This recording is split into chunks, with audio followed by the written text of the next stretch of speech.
رب اشرح لی صدری ویسر لی امری واحلل عقدۃ من لسانی یفقہوا قولی۔ اعوذ باللہ من الشیطان الرجیم، بسم اللہ الرحمن الرحیم۔ ومن اظلم ممن منع مساجد اللہ،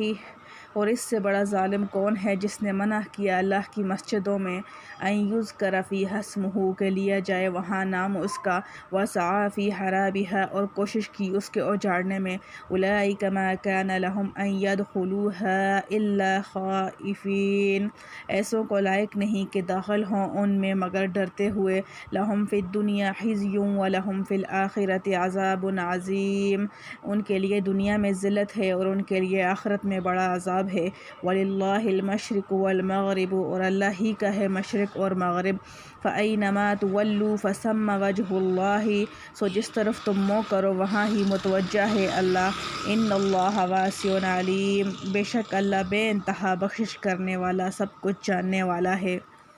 خلاصہ تفسیر، یہود تو قبلہ کا حکم بدلنے کے وقت طرح طرح کے اعتراض کر کے کم سمجھ لوگوں کے دلوں میں شبہات پیدا کرتے تھے۔ اگر وہ شبہات عام طور پر قلوب میں اثر کرتے تو ان کا لازمی نتیجہ انکار رسالت اور ترک نماز نکلتا، اور ترک نماز سے مسجد کی ویرانی لازم ہے۔ تو گویا یہودی اس طور سے ترک نماز اور ویرانی مساجد، خصوصاً مسجد نبوی صلی اللہ علیہ وسلم میں بھی کوشاں تھے، اور روم کے بعض سلاطین جو نصارہ کے اسلاف تھے اور نصارہ ان کے افعال کا ذکر بھی نہ کرتے تھے، گو وہ نصرانی نہ ہوں، کسی زمانہ میں یہود شام پر چڑھ آئے تھے۔ قتل قتال بھی ہوا، اور اس وقت بعض جولاء کے ہاتھ سے مسجد بیت المقدس کی حرمتی بھی ہوئی، اور بدامنی کی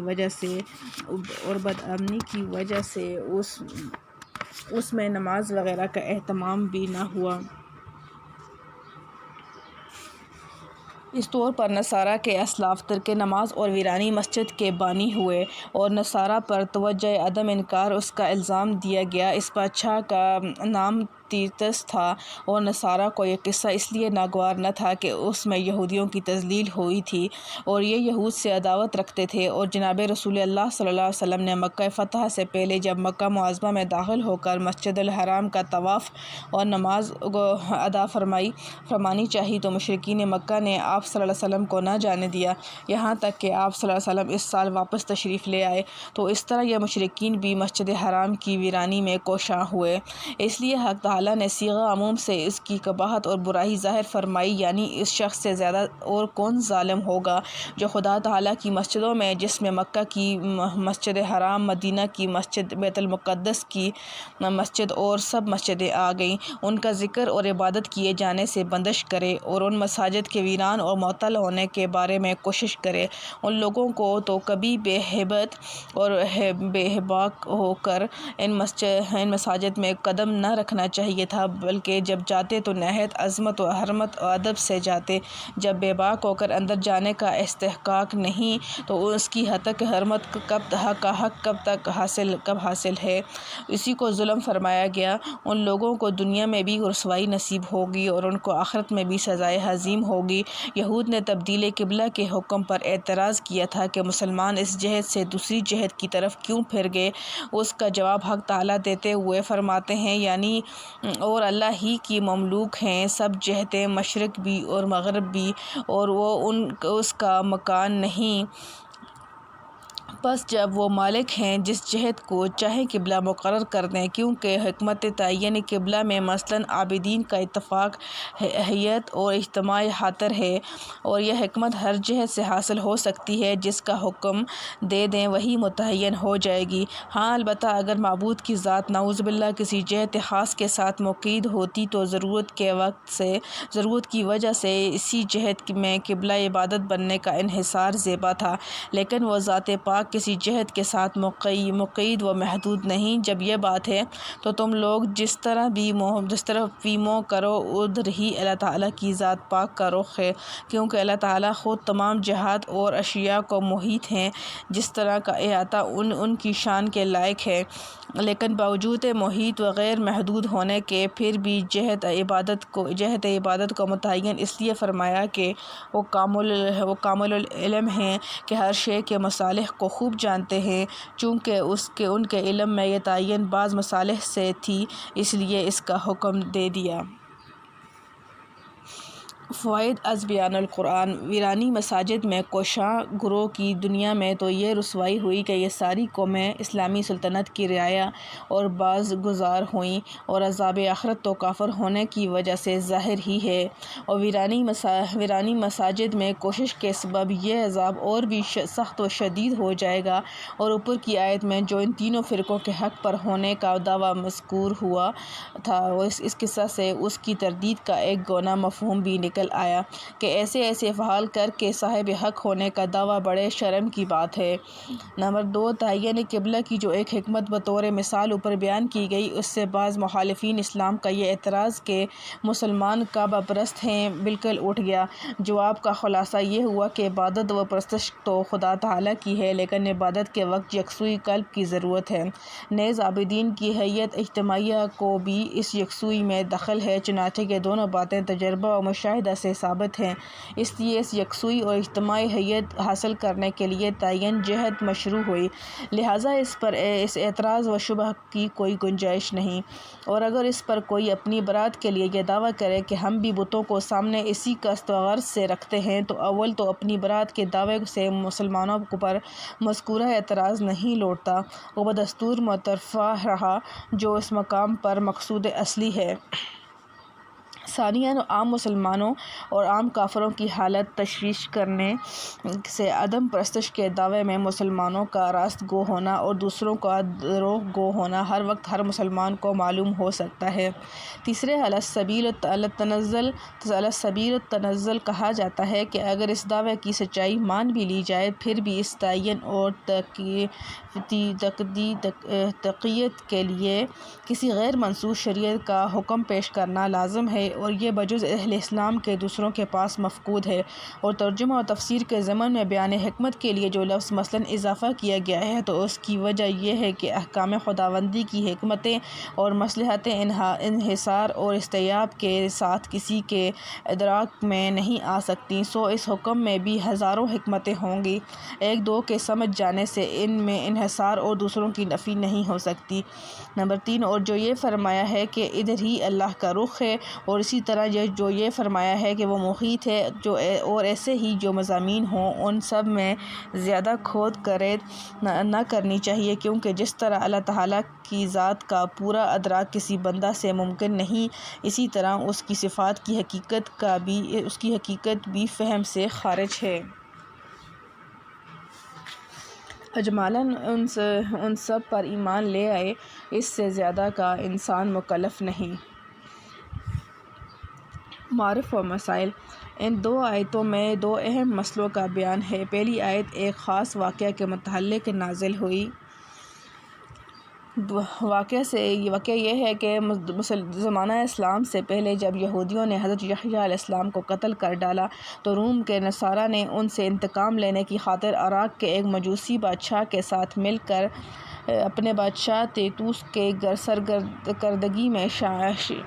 شام کے بنی اسرائیل پر حملہ کر کے ان کو قتل و غارت کیا، اور تورات کے نسخے جلا ڈالے، بیت المقدس میں نجاسات اور خنزیر ڈال دیے، اس کی عمارت کو خراب و ویران کر دیا، بنی اسرائیل کی قوت و شوکت کو بالکل پامال اور ختم کر دیا۔ حضرت صلی اللہ علیہ وسلم کے عہد مبارک تک بیت المقدس اسی طرح ویران و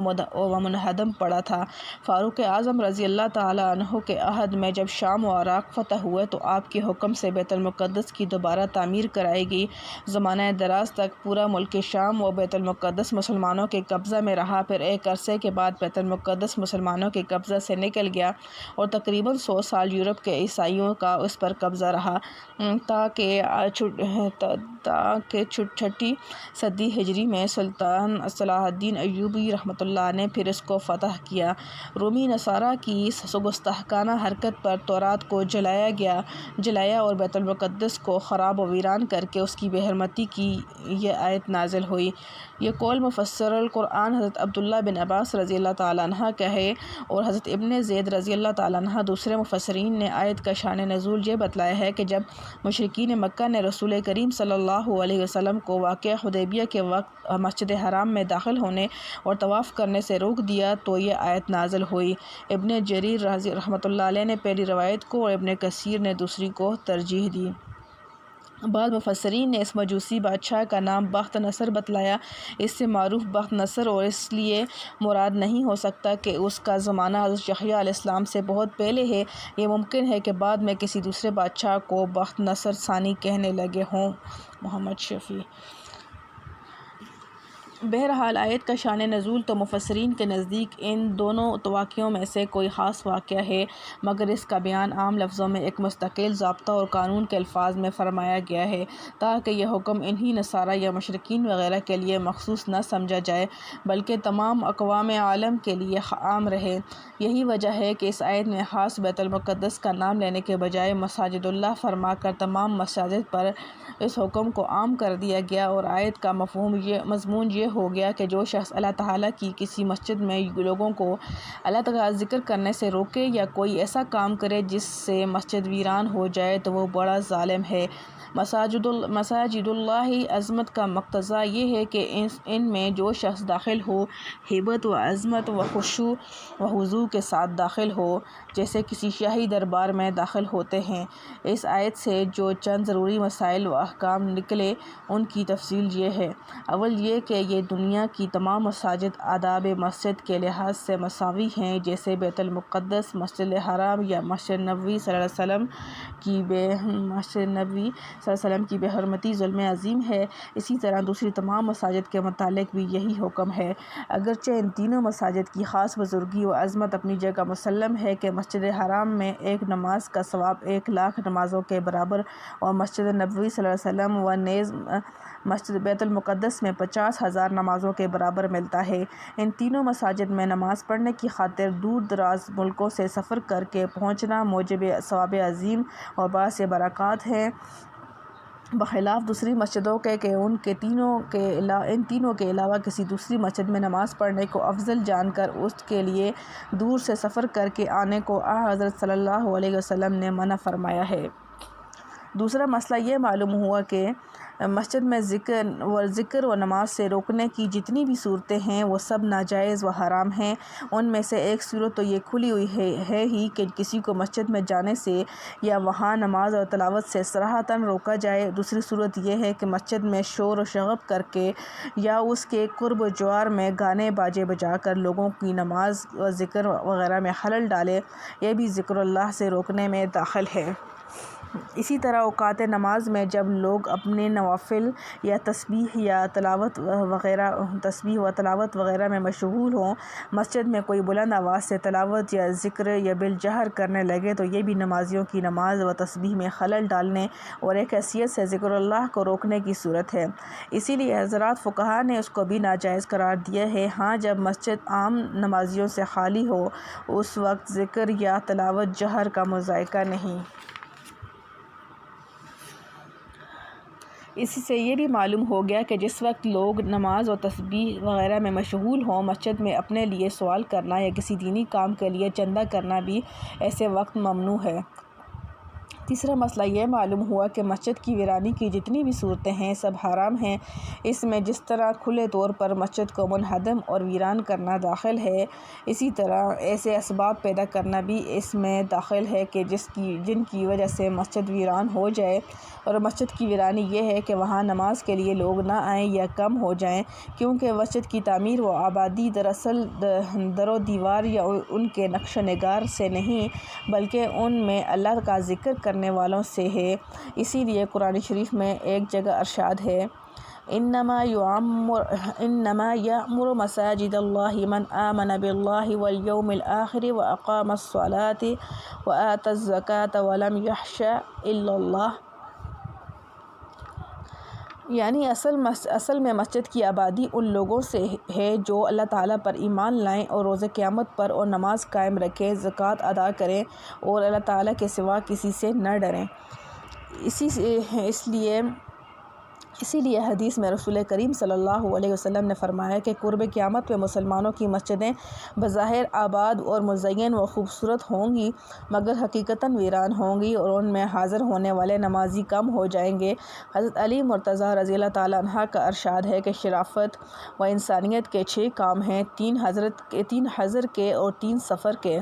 حضر کے 3 یہ ہیں کہ تلاوت قرآن کرنا، مسجدوں کو آباد کرنا اور ایسے دوستوں کی جمعیت بنانا جو اللہ تعالیٰ اور دین کے کاموں میں امداد کریں، اور سفر کے 3 کام یہ ہیں: اپنا توشہ سے غریب ساتھیوں پر خرچ کرنا، حسن خلق سے پیش آنا اور فقہائے سفر کے ساتھ ہنسی خوشی، تفریح و خوش طبعی کا طرز عمل رکھنا، بشرطے کہ یہ خوش طبعی گناہ کی حد میں داخل نہ ہو جائے۔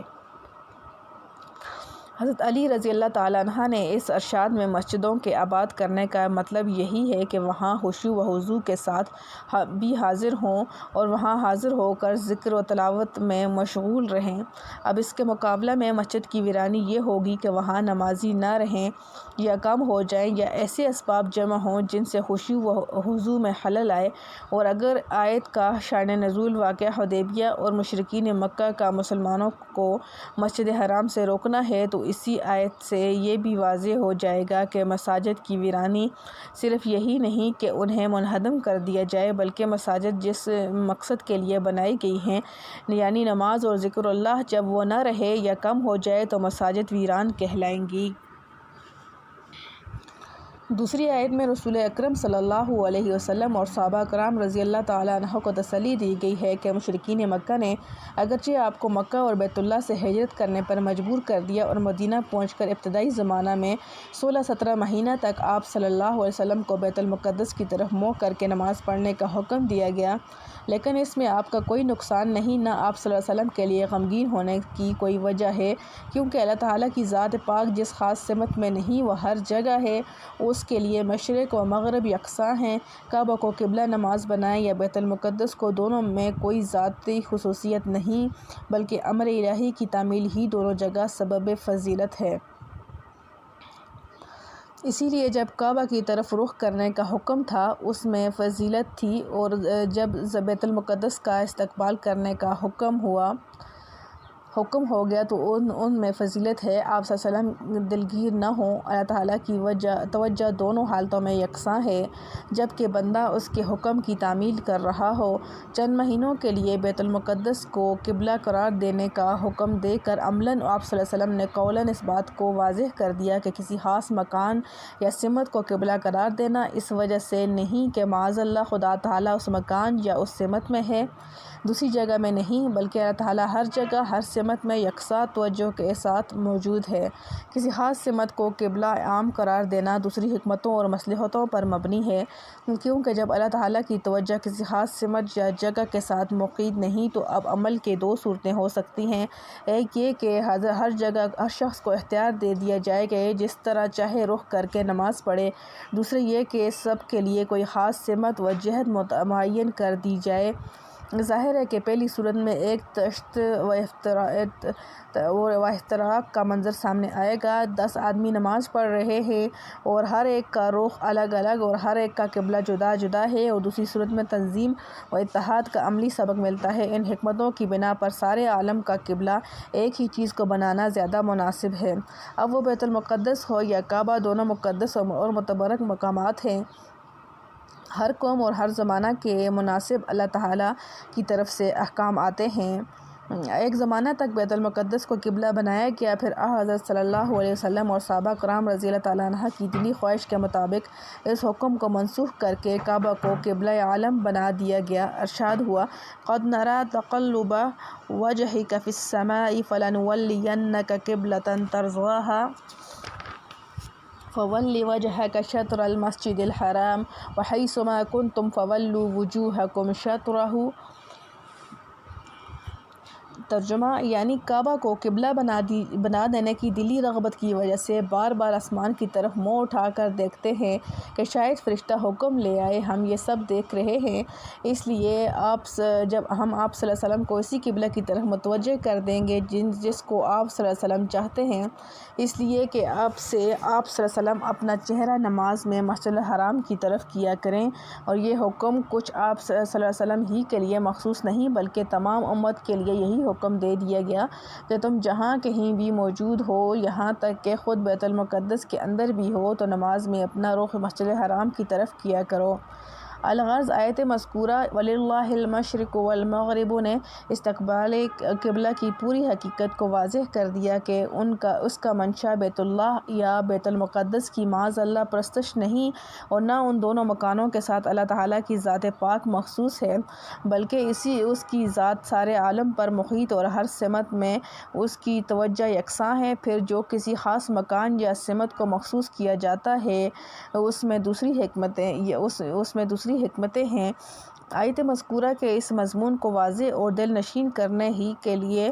شاہد حضرت صلی اللہ علیہ وسلم اور صحابہ کرام رضی اللہ تعالیٰ عنہ کو ہجرت کی اوائل میں 16-17 مہینے تک بیت المقدس کی طرف منہ کر کے نماز ادا کرنے کا حکم دے کر عملی طور پر بتلا دیا گیا کہ ہماری توجہ ہر طرف ہے، اور نوافل میں اس حکم کو ہمیشہ کے لیے جاری رکھا کہ سفر میں کوئی شخص کسی سواری مثلاً اونٹ، گھوڑے وغیرہ پر سوار ہو تو اس کو اجازت ہے کہ سواری پر بیٹھے ہوئے اشارہ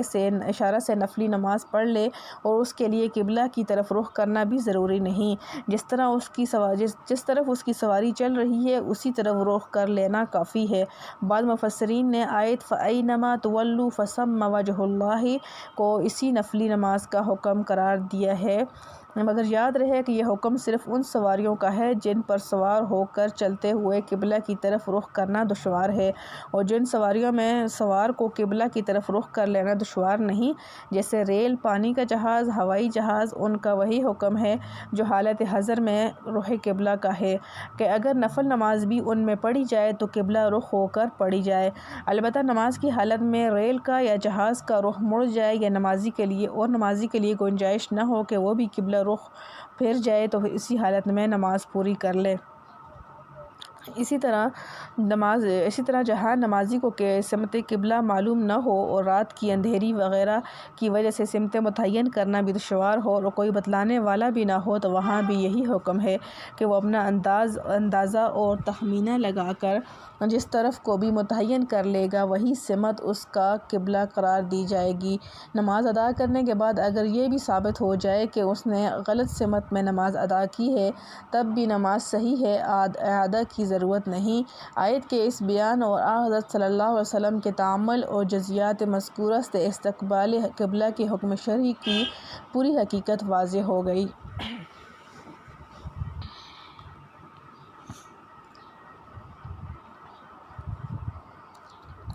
وَقَالُوا اتَّخَذَ اللَّهُ وَلَدًا سُبْحَانَهُ، اور کہتے ہیں کہ اللہ رکھتا ہے اولاد تو وہ سب باتوں سے پاک ہے۔ بَل لَّهُ مَا فِي السَّمَاوَاتِ وَالْأَرْضِ، بلکہ اسی کا ہے جو کچھ ہے آسمان اور زمین میں۔ كُلٌّ لَّهُ قَانِتُونَ، سب اسی کے تابع دار ہیں۔ بَدِيعُ السَّمَاوَاتِ وَالْأَرْضِ، نیا پیدا کرنے والا ہے آسمان اور زمین کا۔ وَإِذَا قَضَىٰ أَمْرًا فَإِنَّمَا يَقُولُ لَهُ كُن فَيَكُونُ، اور جب وہ حکم کرتا ہے کسی کام کا تو یہی فرماتا ہے اس کو کہ ہو جا، پس وہ ہو جاتا ہے۔ خلاصہ تفسیر: بعض یہودی نے حضرت عزیر علیہ السلام کو خدا کا بیٹا کہتے تھے، اور نصارہ حضرت عیسیٰ علیہ السلام کو، اور مشرکین عرب ملائکہ کو خدا کی بیٹیاں، جیسے مختلف آیات میں ان اقوال کی خبر دی گئی ہے۔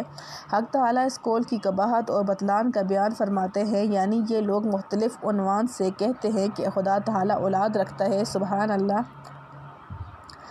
کیا محال بات ہے کہ بلکہ ان کی تو اولاد ہونا عقلاً ممکن نہیں، کیونکہ دو حال سے خالی نہیں، یا تو اولاد غیر جنس ہوگی یا ہم جنس ہوگی۔ اگر غیر جنس ہو تب تو ناجنس اولاد ہونا عیب ہے، اور حق تعالیٰ عیب سے پاک ہیں، عقلاً بھی جیسا مسلم ہے اور نقلاً بھی جیسا سبحانہ مذکور کا بھی مدلول ہے۔ اگر ہم جنس ہو تو اس سے باطل ہے کہ جو حق تعالیٰ کا کوئی ہم جنس نہیں، کیونکہ جو صفات کمال کمال لوازم ذات واجبہ سے ہیں وہ اللہ کے ساتھ مخصوص اور غیر اللہ میں محدوم ہیں، اور لازم کی نفی ملزوم کی نفی کی دلیل ہے، اس لیے غیر اللہ ذات واجب نہ ہوگا اور وجوب خود عین حقیقت یا لازم حقیقت ہے، بس کوئی غیر اللہ کے ساتھ حقیقت میں شریک نہ ہوا، لہٰذا ہم جنس ہونا بھی باطل ہو گیا۔ اب صفات کمال صرف حق تعالیٰ ہی کے ساتھ مختص ہونے کی دلیلیں مذکور ہوتی ہیں، اول یہ کہ خاص اللہ تعالیٰ کی مملوک ہیں جو کچھ بھی آسمانوں اور زمین میں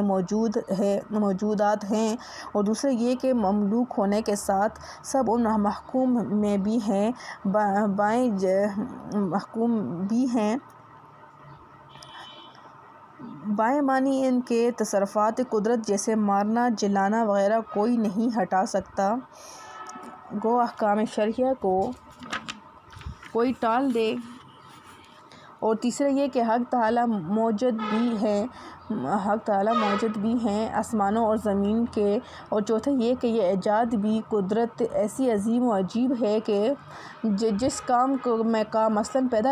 پیدا ہی کرنا ہے اور پورا کرنا چاہتے ہیں، بس اتنی بات ہے کہ اس کو اتنا فرما دیتے ہیں کہ ہو جا، پس وہ اسی طرح ہو جاتا ہے، ان کو آلات و اسباب اور صنعتوں اور معینوں کی ضرورت نہیں پڑتی، اور یہ چاروں امر بجز حق تعالیٰ کے کسی میں نہیں پائے جاتے، اور یہ مدعیان اولاد کے بھی مسلمات سے تھا، بس دلیل سے مقدمہ اختصاص بھی ثابت ہو کر حجت تمام ہو گئی۔ فوائد خاص کاموں پر خاص ملائکہ کو مقرر کرنا، مثلاً بارش، رزق وغیرہ، اور اسی طرح اسباب اور مواد اور قوا سے کام لینا، یہ سب کسی حکمت سے خداوندی پر مبنی ہوتا ہے، اس لیے نہیں کہ لوگ انہیں اسباب و قوت کو حاجت روا مان کر استعانت و مدد کے طلبگار ہوں۔ نمبر 2، بیضاوی رحمۃ اللہ علیہ نے کہا کہ پہلی شرح میں اللہ تعالیٰ کو سبب اول ہونے کی وجہ سے باپ کہا کرتے تھے، جاہلوں نے ولادت کے معنی سمجھ لیے، اس لیے یہ عقیدہ رکھنا یا ایسا کہنا کفر قرار دیا گیا۔ دفع فساد کی مصلحت سے اب ایسے لفظ کے استعمال کی بالکل اجازت نہیں۔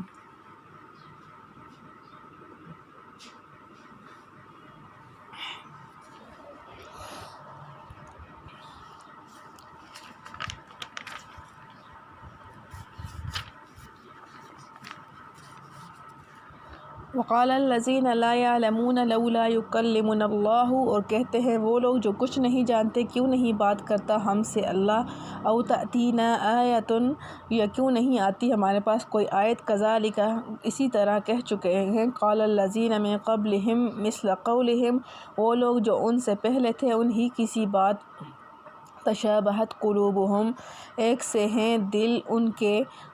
قد بینا الآیات لقوم یوقنون، بے شک ہم نے بیان کر دی نشانیاں ان لوگوں کے واسطے جو یقین لاتے ہیں۔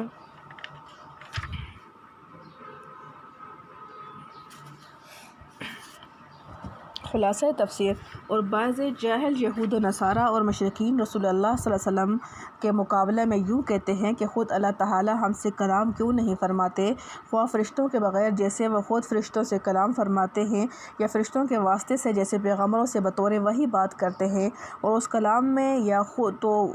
تو خود ہم کو احکام بتا دے کہ دوسرے رسول کی ہم کو ضرورت ہی نہ رہے، یا کم از کم اتنا ہی کہہ دے کہ محمد صلی اللہ علیہ وسلم ہمارے رسول ہیں، تو ہم ان کی ہی رسالت کے قائل ہو کر ان کی اطاعت کرنے لگیں، یا کلام نہیں کرتے تو ہمارے پاس کوئی اور ہی دلیل ثبوت رسالت کی آ جائے کہ حق تعالیٰ اولاً تو اس بات کا جاہلانہ رسم ہونا بتلاتے ہیں کہ اس طرح وہ جاہل لوگ بھی کہتے چلے آئے ہیں کہ جو ان سے پہلے ہو گزرے ہیں انہی کا سا جاہلانہ قول، سو معلوم ہوا کہ یہ قول کوئی باوقت اور باریک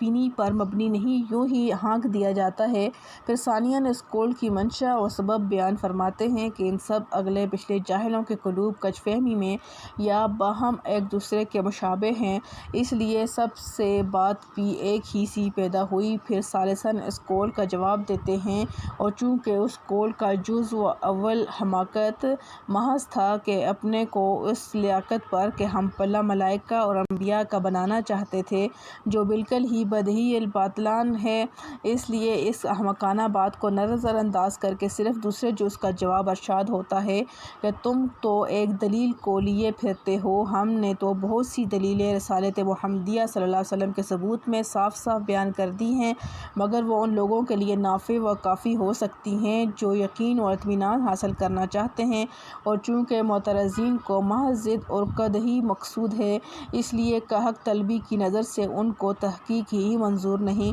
سو ایسوں کی تسلی و تشفی کا کون ذمہ دار بنے؟ فائدہ: یہود و نصارہ تو اہل کتاب تھے، ان میں اہل علم بھی تھے، اس کے باوجود جو ان کو حق تعالیٰ نے جاہل فرمایا تو اس لیے کہ باوجود کہ قطعی اور قوی دلائل کثرت سے قائم کر دیے گئے تھے، پھر بھی جو انکار کیے جا رہے تھے تو جہالت نہیں تو اور کیا تھا، اور یہ جاہلوں ہی کی سی بات کہلائی گی، لہٰذا اللہ تعالیٰ نے بھی ان کو جاہل فرمایا۔ الحمدللہ حمداً کثیراً طیباً مبارکاً فیہ کما یحب ربنا و یرضیٰ۔